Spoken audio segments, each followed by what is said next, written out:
The MVP group of companies continues to pitch in, giving aid to victims from the series of typhoon that recently hit the country. Telling us more is One Meralco Foundation President Jeff Trayao. Good afternoon, sir, and welcome to Afternoon Delight. Good afternoon, Denise and Lourdes. No? Yeah. Okay, so far ba, inaibalik na ba lahat sa para sa pagkakaalaman lang na marami, no? Yung mga naputol po ng mga linya noon? Yung mga naputol na linya, wala tayong purview niyan sa iba't ibang lugar. Kasi iba't ibang electric cooperatives o distribution utility yan. Sa tingin ko naman, dapat na ibalik na. No? Dahil mission naman naming mga electric distribution utilities na as soon as possible, maibalik yan. Yung buntot kasi nung tanong ko ay, may mga areas pa rin pala sa Pilipinas na walang kuryente. Totoo yan kasi, geographically, it's very challenging for a country like the Philippines. Marami tayong island communities. So, yung usual nating connection via the grid, no? Yung mga may transmission lines, may distribution lines, can be very challenging to far away or remote communities in the country.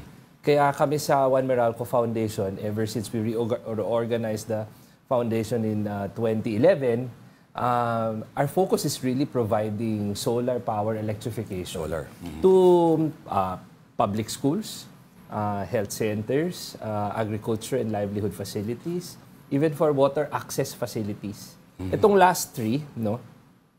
After the pandemic lang namin yan sinimulan, no? Pero yung household electrification within the Meralco franchise area at saka yung school electrification in remote off-grid areas, we've started as early as 2011. So far, we've energized about 75,000 low-income households within the Meralco franchise. Yun, kinoconnect sa grid yun. Kasi it's within the Meralco franchise area naman. Itong school electrification, lahat yan remote off-grid communities in the Philippines. Yan yung mga lugar na, for example, mula sa Maynila, mag-aeroplano ka, 1-2 oras, magla-land drive ka muna ng 5 oras, tatawid ka ng like a river or something. Oo, sometimes open sea, no? And then maghahabal-habal ka pa to get to this community. Hindi pa tapos yun. Tapos may hike pa. May hike pa. Hence the need for solar power talaga. Yes, because that's the only available solution for them. But I think it's providential because yung mga tao nakikita na may available ng technologies para sa kanila, magkakakuryente na rin sila kahit papaano, at wala silang babayalang monthly bill, di ba? Wow. Kasi self-generated yun. But that is true to the programs we do in remote communities. Malaki ang porsyento ng mga aktibidades sa inyo ay nasa NCR pa rin. Stupid question, Sir Jeff. Marami pa rin ba sa NCR ng mga households na walang kuryente? Meron pa din. Seryoso? Hindi siya marami, pero meron. Maraming factors, di ba? Maraming nagmamigrate. Pagdating dito, magkukumpul-kumpul sila sa ibang lugar, di ba? So, kailangan nila sa relocation sites, for example, no? Normally, in informal settler sites. Pag sinabi namin na yung ine-energize namin sa One Meralco Foundation, na hindi naman sila totally walang kuryente, pwedeng may kuryente sila, pero nakakabit sila ng illegal. O nakikabit sila sa kapitbahay, which makes it, una, unsafe. Yes. Pangalawa, hindi tama yun, dahil that's against the law. Pangatlo, minsan nasisingil sila ng mas mahal than the usual. Talaga? Kung sino pa yung mahirap, ikaw pa yung nasisingil ng kapitbahay mong entrepreneurial na masingil ng mas malaki. Kasi nakikikabawa tayong tatlo. Wala akong kapasidad na makakonek agad dahil ang kita ko, ganito lang. Arawan ang kita ko. Ikaw meron. Makikikabit ako sa'yo.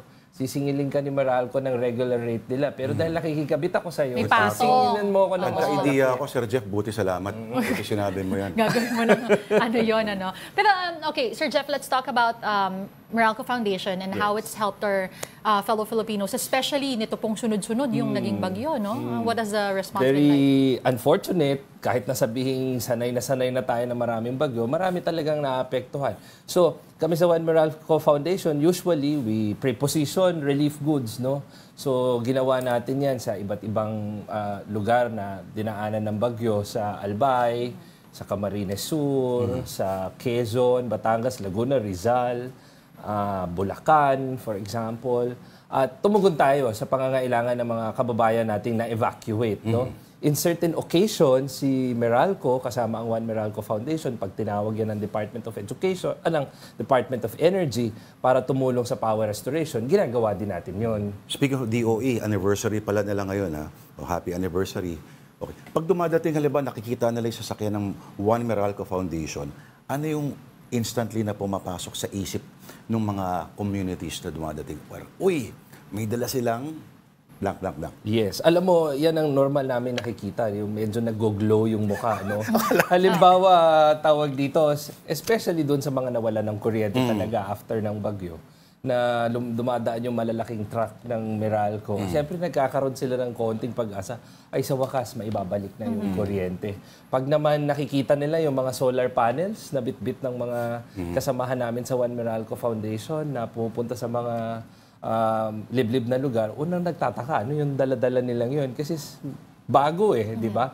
Pero magugulat na lang sila, yung paaralan nila, may computer na, nakakagamit na ng television set, no? Nakakapag-print na sa paaralan. Dati-rati yung mga guro, kung ang paaralan mo ay nasa isla, you'll have to ferry again back to the mainland just to print test papers, print activity sheets, email your reports, or get get instructions from DepEd, and then go back to the other. That's very risky. That's also very time-consuming for our teachers. At least ngayon, lahat ito pwede nang gawin sa paaralan. At prepared kayo nung 2022 after the pandemic, may mga kits na kayo naka-ready noon, di ba? Yes, so itong mga post-pandemic, yung pandemic, diretso kaming mag-energize ng schools. Kasi syempre naiisip namin kung makakakuha tayo ng permit na ituloy ito, gawin natin para naman yung mga estudyante natin sa nasa malalayong lugar magka-access ng di ba? Kailangan i-print yung mga lessons noon at pagbabahay-bahay ang mga guro.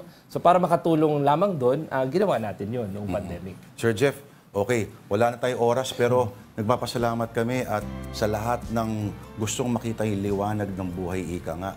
Napapanood lang ito, pinapromote mo yung park doon sa yung Liwanag Park. Oo, lahat naman ay imbitadong makapunta dito sa Meralco Liwanag Park dito sa Ortigas, at meron na ring Meralco Liwanag Park sa Intramuros, no? Nakipag-partner tayo sa Intramuros Administration para doon. Bigatin, First Lady lang naman ang guest of honor. Okay, maraming salamat. Mabuhay po kayo. One Meralco Foundation President, Mr. Jeff Tarayaw. Thank you, sir. Salamat. Thank you. Maraming salamat po.